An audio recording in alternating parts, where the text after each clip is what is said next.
Olá, seja muito bem-vindo a mais um episódio do Pod da Gente, o podcast que abre espaço para conversas que informam, acolhem e nos ajudam a compreender melhor os desafios da vida e também da saúde. Hoje o nosso ponto de partida é um alimento presente na mesa de milhões de pessoas e que muitas culturas simboliza fartura. Nós vamos falar sobre o trigo. Mas para uma parcela significativa da população, ele pode representar exatamente o contrário, ou seja, risco à saúde e uma rotina cheia de cuidados.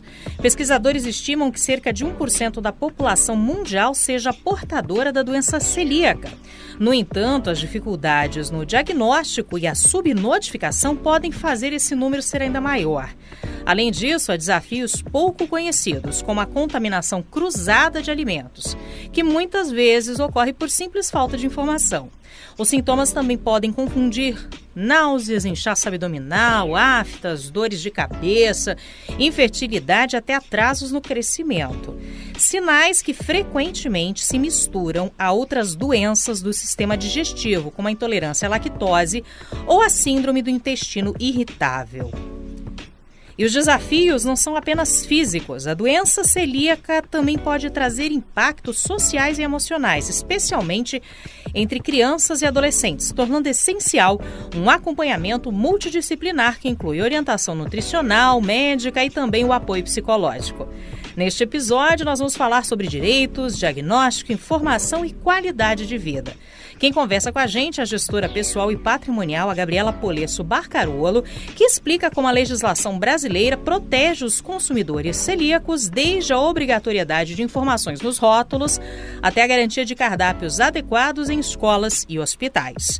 Nós também vamos abordar um ponto importante, as diferenças entre doença celíaca, alergia ao glúten e sensibilidade não celíaca, e por que o diagnóstico correto faz tanta diferença na saúde e no dia a dia das pessoas. Então, prepare-se para uma conversa esclarecedora, cheia de informação e, acima de tudo, muito necessária.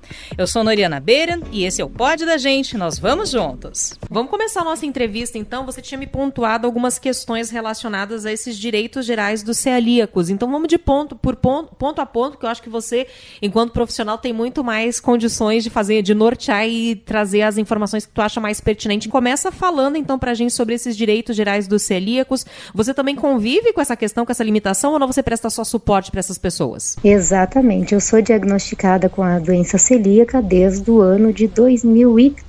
Satisfação em conversarmos, em especial para esclarecer um pouquinho sobre a doença celíaca e o direito desses portadores. Quando nós falamos em direitos da pessoa celíaca, logo pensamos em uma gama de proventos que essa pessoa poderia usufruir ante ao fato de simplesmente ser celíaca. Como primeiro ponto, eu acho importante nós trazer um pouquinho sobre o que é a doença celíaca. Ela é uma condição autoimune, ou seja, o nosso organismo ele produz anticorpos que atacam os próprios tecidos, o que poderia acabar desencadeando e afetando nossos mais diversos órgãos e não só manifestações digestivas. Então, uma pessoa que é celíaca hoje tem dermatite, perda de visão ou mesmo o início a um câncer. Desde essas civilizações antigas, houve relatos dessas crises intestinais, como, por exemplo, alguns textos de medicina gregos, que utilizavam a palavra coilíacos, aqueles que sofrem do intestino. Mas os primeiros diagnósticos com reconhecimento científico da doença, pasme, é de meados dos anos de 1880, até o intermédio da Segunda Guerra Mundial, quando aquela escassez desses determinados cereais mostrou que, em alguns casos muito pontuais, esta exclusão poderia ser benéfica a um grupo de indivíduos. Aqui no Brasil, já existe uma campanha nacional sobre essa conscientização dos sintomas e também o tratamento da doença. É uma iniciativa de uma federação chamada FENIACELBRA, Federação Nacional das Associações de Celíacos do Brasil. E hoje ela é vista como uma principal entidade relacionada ao tema e que no mês de maio faz uma importante campanha sobre essa conscientização e tratamento. Normalmente essa doença ela é detectada em crianças, mas os sintomas podem aparecer em qualquer idade e, muito importante, qualquer início de alteração de saúde, sejam dermatites, sejam intestinais, sejam estomacais ou mesmo alopecia, por exemplo, é mais do que importante ir atrás de um médico especializado. Fato, e conhecendo as minhas condições, a vida de um celíaco não é fácil. Somente a dieta sem glúten, ela não é suficiente para manter um celíaco saudável. A condição do celíaco é que tenha uma vida absolutamente excluída do que são cereais e o glúten como um todo.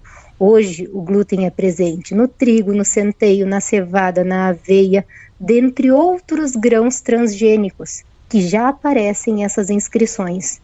E essa situação não é só relacionada à alimentação, porque existem diversos produtos do nosso consumo diário que podem conter glúten e que sequer imaginamos. Por exemplo, shampoos, luvas de látex, massinha de modelar, chás e, acredite, na pior das minhas situações, uma pasta de dente ou um cosmético que me desencadeou uma crise relacionada. Então isso é mais do que afirmativo que o celíaco tem uma série de direitos que incluiriam uma vida digna e não só a alimentação saudável e adequada. O próprio celíaco hoje é amparado pelo Código de Defesa do Consumidor, que exige uma informação clara, precisa e extremamente pontual nos rótulos e componentes nutricionais de gêneros. Essa questão dessa identificação em rótulos, que é direito de vocês, tá preconizada no Código de Defesa do Consumidor, isso é obedecido em grande parte desses rótulos ou é uma coisa que ainda precisa de aprimoramento? Precisa de muito aprimoramento. Uma das nossas maiores vitórias em relação à nossa legislação, às nossas leis, é a advertência do contém glúten ou não contém glúten, que ela foi determinada por uma lei de maio de 2003. Essa lei tem o número 10.674. Só que não basta conter essa inscrição. Houve a necessidade de, com o tempo, ainda aprimorar essa lei e essas exigências, porque uma contaminação cruzada também é extremamente maléfica à doença celíaca. Ou seja, se tu faz uma comida ou se tu utiliza os mesmos recipientes do que algo que é contaminado ou que tenha sido feito algo com a presença desses cereais, eles também podem prejudicar. Então, assim, ó, nesse contexto dos direitos do celíaco, é a alimentação sem glúten e também sem a contaminação cruzada, especialmente quando internado em estabelecimento hospitalar, em hotéis, estabelecimentos comerciais e principalmente para as nossas crianças em escola, o que até hoje é extremamente raro. Falando especialmente das crianças, o acesso ao material escolar livre de glúten é um dos nossos principais direitos e uma das nossas principais campanhas. É obrigação dos responsáveis pela instituição de ensino, assim como os pais da criança, garantir no ambiente escolar ou mesmo em casa que há a segurança de um local sem glúten. Então, como falado antes, massas de modelar podem conter glúten, alguns materiais de uso nas escolas também podem conter glúten, tem que ter muito cuidado. As famosas cantinas escolares, as merendas escolares, elas têm de ter todo um tratamento, uma embalagem e um cuidado especial para quem é celíaco. Então, esse fornecimento, ele tem que ser seguro, tem que ser comprometido, além de, como já falado, devidamente embalado. E nesse contexto existem muitos outros direitos que podem ser pontuados e discutidos assim, mas sem dúvida a mais importante é o direito ao respeito e à inclusão social de uma pessoa celíaca. Principalmente na primeira idade, se enxerga que as pessoas, as crianças não têm direito a essa inclusão social. E isso não só decorre da falta de conhecimento da família, como também por parte de todas as instituições de ensino. Infelizmente, até hoje, apesar de ser uma condição grave, ela não é vista como um rol de doenças que dariam direito, por exemplo, a isenções de tributos ou mesmo a auxílios governamentais. E, tratando de uma matéria bastante em pauta, bastante em voga, a precificação do alimento, a precificação do produto sem glúten é extremamente alta, o que por muitas vezes não dá acesso às famílias de poderem ter esses utensílios, terem esses alimentos industrializados específicos para crianças ou para pessoas que não têm glúten. Por exemplo, uma pessoa celíaca deveria ter o direito a uma assistência pessoal, que é chamada de assistência a pessoas com deficiência, conhecida como BPC-LOAS. E essa doença, por si só, ela ainda não traz benefícios a uma pessoa portadora. É necessário, para que tu possa pleitear por esse tipo de auxílio, diversas condições graves que estejam vinculadas e que estas condições, por exemplo, nefrologias ou outras doenças autoimunes, que estejam previstas naquele rol do governo. Então, assim como outras doenças autoimunes que estão bastante em alta, assim como o próprio autismo, nem todas as pessoas têm direito ao amparo legal quando precisam desse auxílio, principalmente com relação à aquisição de medicamentos, à aquisição de alimentos ou à aquisição de insumos para poder ter uma vida sem glúten.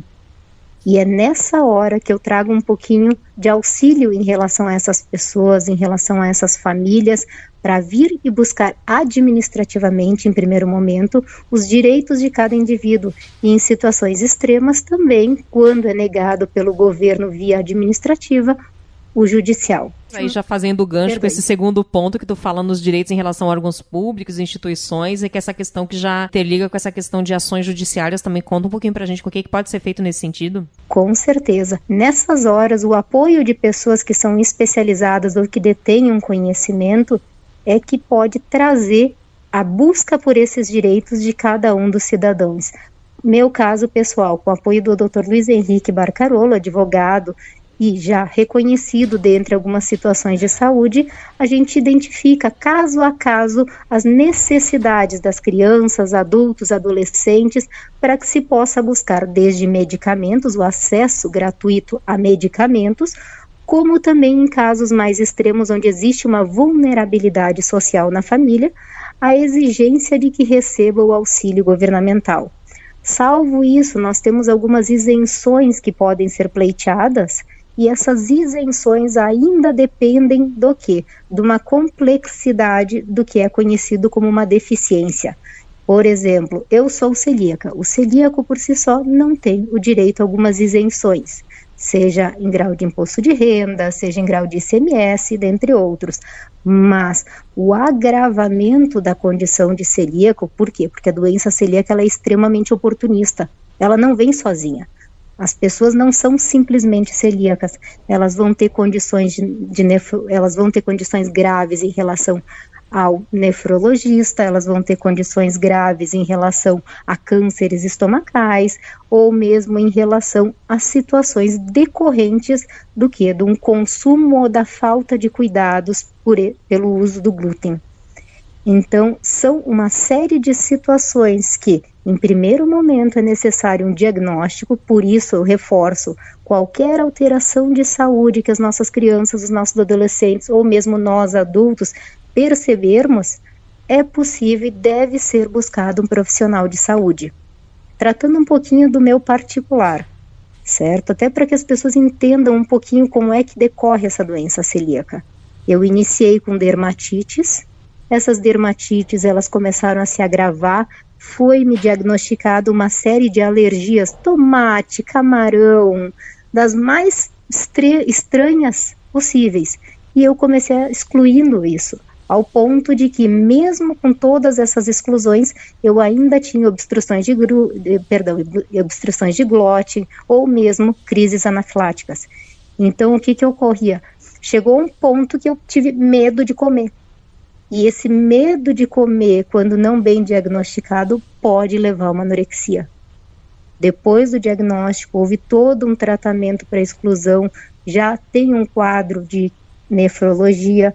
Então, assim, são situações que vão trazendo uma após a outra por quanto não diagnosticada essa doença celíaca.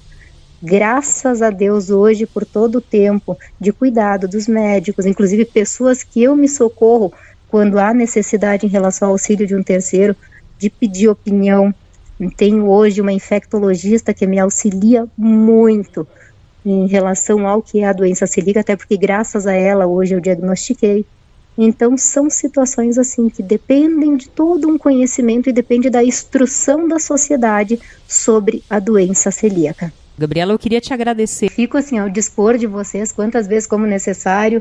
Normalmente esse tipo de conversa eu acabo fazendo ao vivo, então eu já fico meio preparada para entrar em direto, mas muito bacana. Olha, muito obrigada, inclusive, por essa oportunidade. Perdão se eu me estendi muito, é muito Imagina. Matéria, bastante coisa que nós acabamos conhecendo e realmente é bem pessoal essa angústia que nós temos em relação a enxergar na sociedade uma falta de cuidado.